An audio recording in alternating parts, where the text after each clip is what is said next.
खुलुमबाय बेयो बड'लेण्ड इंखं टेलिभिजन दिनै 30 जुलाइ 2022 शनिबार खालि सानसेनि बरादखौ नोंथांमोननि खाथियाव लाबोदों आं सदानन्द दैमारिया।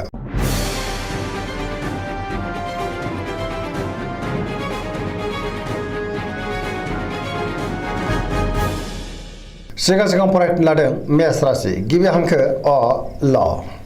दिनैनि साना जोबोर मोजां जेरावबो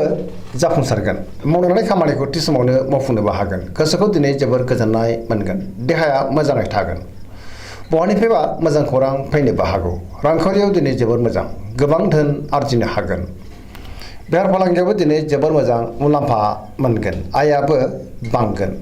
सोरबा लोगोनिफ्राय थोजासे हेफाजाबखौ मोननो हागोन नखराव बिसि फिसायनि गेजेराव अननानै फैगोन बिमा बिफानि अननाय आरिफोरखौबो मोननो हागोन गुबुननि गोसोखौ गोरलैयैनो बोनो हागोन गोसोनि बोलोआ बांगोन समाजावबो दिनै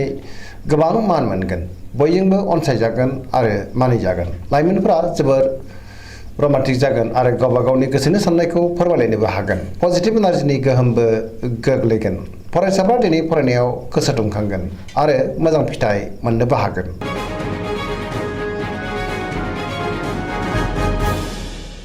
वृष राशि गिबि हांखो इ उ ब दिनैनि साना जोबोर मोजां मोनफ्रोमबो बिथिङावनो जाफुंसारगोन गोबां मोजां खाबु फैनोबो हागौ गोसोखौ दिनै जोबोर गोजोननायबो मोनगोन गोसोनि बोलोआबो बांगोन मावनो लानाय खामानिखौबो थि समावनो आरो गोरलैयैनो मावफुंनो हागोन समाजाव मान मोनगोन रांखावरियाव दिनै जोबोर मोजां होनजायो गोबां धोन आरजिनोबो हागोन आयाबो बांगोन बेफार फालांगियाव दिनै जोबोर मोजां मुलाम्फा मोननो हागोन नखराव बिसि फिसायनि गेजेराव अननानै फैगोन बिदा फंबायजों मोजां सोमोन्दो थागोन देहायाबो दिनै मोजाङैनो थागोन अब्लाबो नाथाय जानाय लोंनायाव सांग्रां जानांगोन गुबुननि हेफाजाबखौबो मोनगोन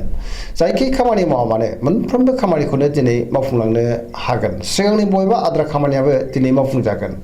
लोगोफोरनि हेफाजाबखौ मोननो हागोन गोसोनि साननायफ्रा मोगथाङाव जाफुंगोन पजिटिभ एनार्जिनि गोहोमबो गोग्लैगोन सरासनस्रायै दिनै साना जोबोर मोजां आरो मोजाङैनो बारग'लांगोन।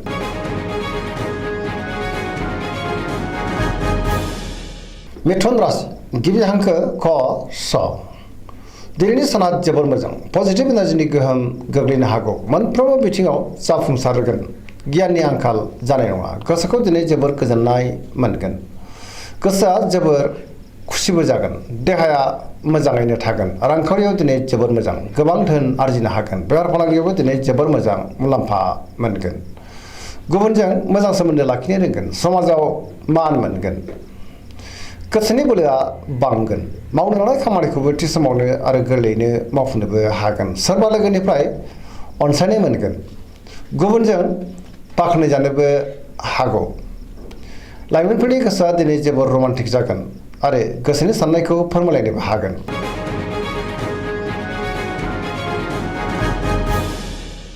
कर्कट राशि गिबि हांखो ड ह दिनैनि साना जोबोर मोजां माबा मोनसे मोजां खौरां मोननो हागौ गोसोखौ दिनै जोबोर गोजोननाय मोनगोन सोरबा लोगोजों बाख्नाय जानोबो हागौ गोसोनि साननायफ्रा जाफुंगोन गोसोआव पजिटिभ साननाय फैगोन गोथों आरो गोग्गो साननो रोंगोन गियाननि आंखाल जानाय नङा मावनो लानाय खामानिखौ थि समावनो आरो गोरलैयैनो मावफुंनो हागोन रांखावरियाव दिनै जोबोर मोजां बेफार फालांगियाव जोबोर मोजां मुलाम्फा मोनगोन नखराव बिसि फिसायनि गेजेराव अननानै फैगोन समाजाव लोगो लेवा बांगोन देहाया दिनै मोजाङैनो थागोन गुबुननि हेफाजाबखौबो थोजासे मोनगोन बिसि फिसायनि गेजेराव मोजां सोमोन्दो थागोन समाजावबो मान मोनगोन फरायसाफ्रा दिनै फरायनायाव गोसो दुंखांगोन आरो मोजां फिथाइ मोननोबो हागोन।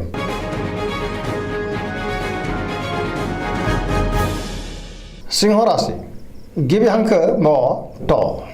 दिनैनि साना मोजां आरो गाज्रिनि गेजेरजों बाबेनलांगोन गोसोआव नेगेटिभ साननाय फैनो हागौ मावनो लानाय खामानिखौ मावफुंनो हागोन सोरबा लोगोनिफ्राय गाज्रि खौरां मोननोबो हागौ अदेबानि लोगो लेवानि आंखाल जानाय नङा बहाबा दावबायहैनो एबा हान्थिनो खाबु मोननो हागौ रांखावरियाव जोबोर मोजां नाथाय अब्लाबो खरसायाबो बांगोन मोननो गोनांखौ दिनै मोननो हागोन बेफार फालांगियाव मोजां होनजायो गोसोनि साननायखौ दिनै गुबुननो फोरमायनो हागोन नखराव बिसि फिसायनि गेजेराव अननानै फैगोन समाजावबो मान मोनगोन गुबुननि गोसोखौ बोनो गोब्राब जागोन देहाया मोजाङै थागोन अब्लाबो नाथाय जानाय लोंनायाव सांग्रां जानांगोन बयजोंबो गोरोबनो रोङाबो जानो हागौ गुबुननि थाखाय मोजां खामानि मावनानै होनो हानाय नङा माबा नङा माबा मोनसे गोरोन्थि जानोबो हागौ।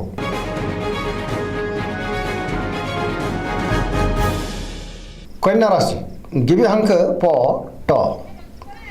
दिनैनि साना जोबोर मोजां गोसोआव पजिटिभ साननाय फैगोन गोथों आरो गोग्गो साननो रोंगोन गियाननि आंखाल जानाय नङा माबा मोनसे मोजां खौरां फैनोबो हागौ।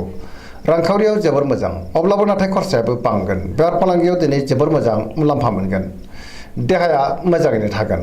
गोबां मुंदांखा सुबुंजों लोगो मोनज्लायनो हागौ न'खराव अननानै फैगोन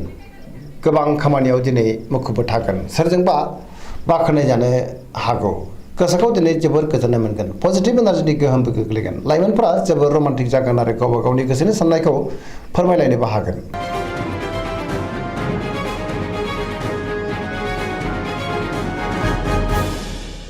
तुला राशि गिबि हांखो र ट दिनैनि साना जोबोर मोजां गोबां रोखोमनि जेंनाखौ सुस्रांनो हागोन गोग्गो गियाननि आंखाल जानाय नङा गोसोनि बोलोआ बांगोन गोसोनि साननायफ्रा जाफुंगोन मावनो लानाय खामानिखौ थि समावनो आरो गोरलैयैनो मावफुंनोबो हागोन देहाया मोजाङै थागोन अब्लाबो नाथाय जानाय लोंनायाव सांग्रां जानांगोन रांखावरियाव जोबोर मोजां मोननो गोनांखौबो दिनै मोननो हागोन न'खराव बिसि फिसायनि गेजेराव अननानै फैगोन समाजाव मान मोनगोन बेफार फालांगियाव दिनै जोबोर मोजां मुलाम्फा मोनगोन गुबुननि गोसोखौ गोरलैयैनो बोनो हागोन लोगोफोरनि हेफाजाबबो मोनगोन गोदान थांखि लानो रोंगोन सेंग्रा सिख्लाफ्रा जोबोर रमान्टिक जागोन आरो गावबा गावनि गोसोनि साननायखौ फोरमायलायनोबो हागोन गोसोआव गोग्गो आरो गोथों साननाय फैगोन पजिटिभ एनार्जिनि गोहोमबो गोग्लैगोन।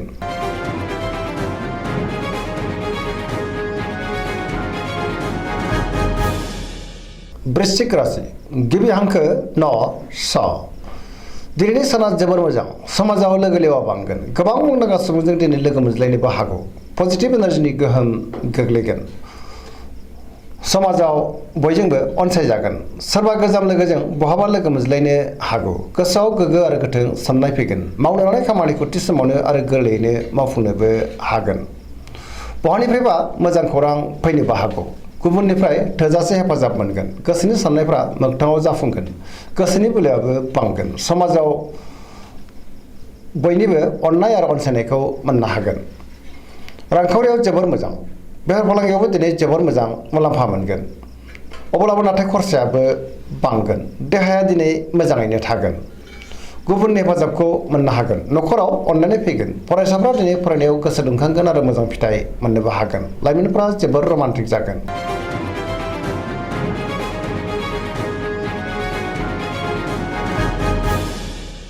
धनु राशि गिबि हांखो ढ फ भ दिनैनि साना मोजां आरो गाज्रिनि गेजेरजों बाबेरलांगोन गोसोआव बोलो बांगोन नाथाय अब्लाबो मावनो लानाय खामानिखौ थि समावनो मावफुंनो गोब्राब जागोन माबा नङा माबा मोनसे हेंथा सोमजिनोबो हागौ गोसोनि साननायफ्रा देबोरनांगोन रांखावरियाव जोबोर मोजां गोबां धोन आरजिनो हागोन मोननो गोनांखौबो दिनै मोननो हागोन आयाबो बांगोन बेफार फालांगियाव दिनै जोबोर मोजां मुलाम्फा मोनगोन समाजाव मान मोनगोन बहाबा थांनांगौब्ला दिनै जोबोर मोजां आरो मोजाङैनो हान्थिनोबो हागोन देहाया मोजाङै थागोन अब्लाबो नाथाय जानाय लोंनायाव सांग्रां जानांगोन न'खराव अननानै फैगोन बिदा फंबायनि हेफाजाबखौबो मोननो हागोन बेलासिहालागै नाथाय सोरनिफ्रायबा गाज्रि खौरां मोननोबो हागौ सांग्रां जानाया गाहाम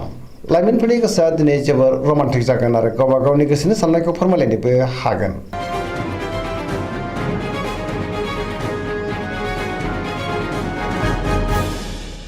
मकर राशि गिबि हांखो ख ज दिनैनि साना जोबोर मोजां गोसोनि साननायफ्रा जाफुंगोन मावनो लानाय खामानिखौ थि समावनो आरो गोरलैयैनो मावफुंनोबो हागोन रांखावरियाव दिनै जोबोर मोजां नाथाय अब्लाबो खरसायाबो बांगोन मोननो गोनांखौ दिनै मोननो हागोन बेफार फालांगियाव जोबोर मोजां मुलाम्फा मोनगोन गुबुनजों मोजां सोमोन्दो लाखिनोबो रोंगोन मोनफ्रोमबो बिथिङावनो जाफुंसार जानो हागोन गोदान खामानिखौ दिनै जागायजेननोबो हागोन न'खराव बिसि फिसायनि गेजेराव अननानै फैगोन बिदा फंबायनि हेफाजाबखौबो दिनै थोजासे मोनगोन बिमा बिफानि अननाय आरोखौबो मोनगोन सेंग्रा सिख्लाफ्रा गावबा गावनि गोसोनि साननायखौ फोरमायलायनो हागोन आरो गोसोआ दिनै जोबोर रमान्टिकबो जागोन।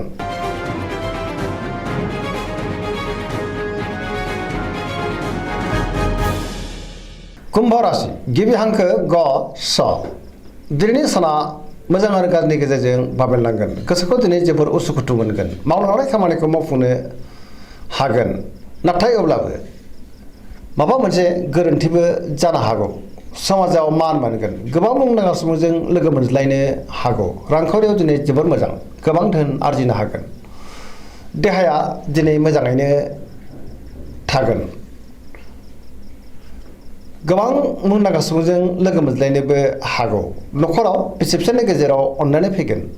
गुबुननि हेफाजाबखौ मोननो हागोन बिमा बिफानि अननाय आरो बोरखौ मोनगोन बहाबा थाङोब्ला लामा सामायाव सांग्रां जानांगोन जाब्रबथायनि आसाबो दङ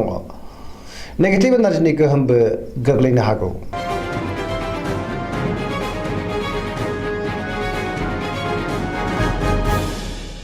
मीन राशि गिबि हांखो ड